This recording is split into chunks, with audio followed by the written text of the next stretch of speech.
मणिपुर की chief minister की करेगी एक्शन लौरोई जाइनो कुकी सी लोगी मतलब लेब्रो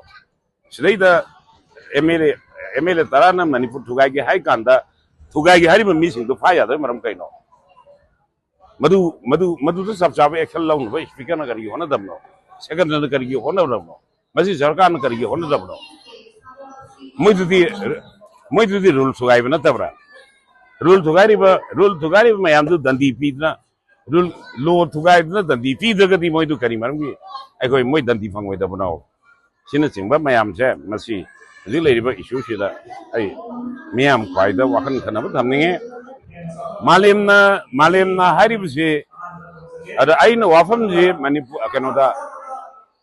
मणिपुर के स्पीकर दा भारत की प्राइम मिनिस्टर दा वाफम जी पुबनी ना आई मसाइदे याम कना हाइनिंग दबनी अदुबो अखोई मणिपुर अहम तौना येनरगा टेरिटोरियल काउंसिल होइजेना हाइरिबा मधु अखोइन हाइग्रे संविधान यादे लोन यादे ना आइन यादव मणिपुर की एमएलए होरगा मणिपुर की मंत्री होरगा तोलोब चारगा मणिपुर थुगाई ने हाइरिबा कांबुदो आइन थुगाइरिबा कांबुदु दंदी पीदबे स्पीकर री करिगी दंदी पीरोइ दगेबा मणिपुर की स्पीकर सेक्रेटरी मालेम थोंगाम दो मधुना हाइरी दो मधुदी मोइ मयाम तो एक्शन लौबियो हाइबनेबा मणिपुर की हुजिकी हाइरिबा नारोल यूथ की अहुम दो मधुने मोइदु आइन थुगाइरे एक्शन लौबियो हाइबनेबा आइन थुगाइरे एक्शन लौ हाइरिबा अहुम दो मधु फारगदी आइन थुगाइरिबा स्पीकर सेक्रेटरी मणिपुर की चीफ मिनिस्टर दी करिगे एक्शन लौरोइ जाइनो लोगी मकादा स्पीकर की लोगी मतलब लेब्रो चीफ मिनिस्टर की लोगी मतलब लेब्रो मोइ लोगी मतलब लो मोइदी आइन की मकादा लेत्रो अदुना मणिपुर दी रूल ऑफ लॉ चते हाय मणिपुर दी रूल ऑफ लॉ इदु चते मान थोबु तौनिंग तौबु लेबने स्पीकर थोकबा मान थोक तौरी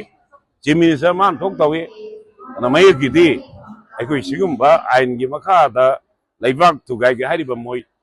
तरा दो अखोई की लोगी मकादा संविधान की मकादा मोइ चेराक पिरम तोई मोइ चेराक पिगदब अशोकपदा थम हाबजनबगी थबक से हुजिक लेरिबा मणिपुर सरकार जिन तौनी मणिपुर अखोई की मणिपुर लैंग्वेज ना अंदर भारत की लोन खरा क्लासिकल लैंग्वेज जोन बकांदा मणिपुर लोन ना अखोई हारिबा अखोई की स्टे यावरक तेफसी ओंथोंना लाइबक तीबा यामना अखोई मोंग मरिन तादबा पोट अमनेना खाली मरमदी हौजिक असिगी लेरिबा मणिपुर की फिवमदा भारत सरकार ना सबचाना लेपतना मणिपुर प्रजा की नमता लेपतना अखोई की होनबदु उद्रिंगे की मरकसिदा सिगुम्बा क्लासिकल लैंग्वेज की मतंगदा अखोई क्लासिकल लैंग्वेज दा चलनदबगी वाथो अम थंबा हाइबसी ओंथोंना लाइबक थीबा पोट अमने हेना खाले होजिक मणिपुर लोल से अखोइना खांगी मणिपुर मसागी शासन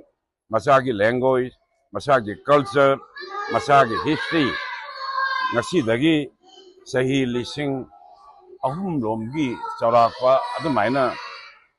अखोइगी इतिहास लेबा लोने हारिबा लोल से ngasi सही लिसिंग अहुमगी ममांगदगी मणिपुर प्रजाना ngang लाब लोल अमने अखोइना करिगुम्बा कांदा अखोइगी साहेब की मतमदा साहेब न पाली मतमदा लोल से ngangrabane सुमाइना अखोइगी सिविलाइजेशन से मसिना मणिपुर प्रजाबु करमाइना खाली मणिपुर प्रजाबु नुंसीदबा सरकार से तौरीबा थबक तो मतोमदा अखोइगी ताकतोकचे मदो हजिक लेरिबा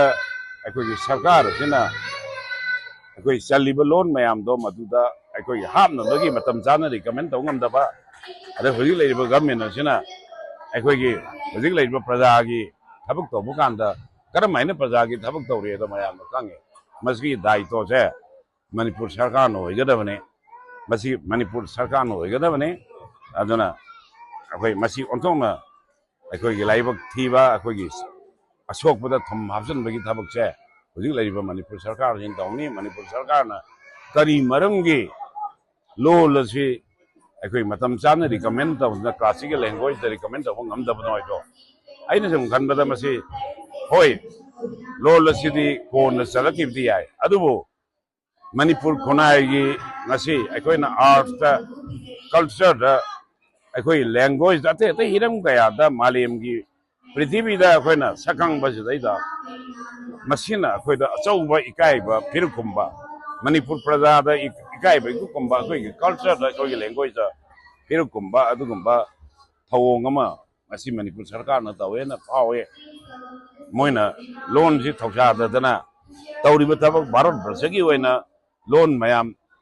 क्लासिकल लैंग्वेज द सन्नी हायरगा करिगिदमता सरकार न मोइन तवदो मथौ दुमजा खंगदबना तविनो छे बसिगी दायित्व छे मोइने अन हजिक लैरिबा बीजेपी सरकार जी दायित्व रे करमना हारिबा लोन से रिकमेंड तौबा ngamauदबनो तो गवर्नमेंट चपचाना मसी अखोगी थीजलगा फाइंडिंग अमा पुतोकना मोइसिंगदो मत चाबा दंदी पिगदम इंक्वायरी मेंटेन कंडक्ट तौरगा करी मरंग नमता लोन दो मोइन रिकमेंड तौगदबनो करी नमता मधु मणिपुर गवर्नमेंट मधु लोन दो कनो के खन्ना रिकमेंड तौगदबा गवर्नमेंट अमा लेबगी करी कानबनो